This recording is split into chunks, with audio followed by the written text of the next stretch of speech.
El guapo de tot això és que ha sortit una llei a Catalunya que es va aprovar el passat 15 d'octubre del 2014, que és la nova llei d'accessibilitat.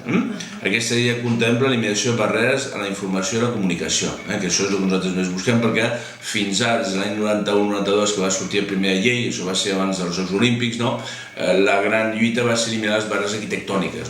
I ara estem discutint el tema del reglament, i el reglament és posar les fases d'adaptabilitat, el tema de quan haurà de ser que TV3 tingui un tant per cent de programació accessible per nosaltres i per les persones sordes.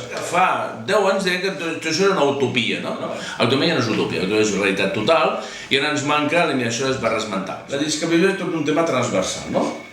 Cal formar la gent que fa pàgina web informàtica, la gent que fa aplicacions, la gent que fa carrers, la gent que condueix, tot, els taxistes, a tothom, que tothom ho conegui, un local, endavant, qualsevol cosa que hi hagi, estem lluitant tots els junts. Els agents culturals pensen, fer això que em costa i quina repercussió econòmica tinc, de benefici, al final és així, és a dir, té que ser accessible per tothom.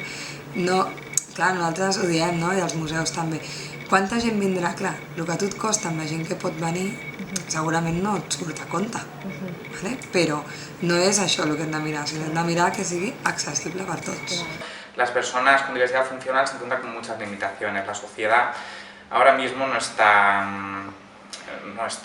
en condiciones para dar cabida a la pluralidad de la misma sociedad, ¿no?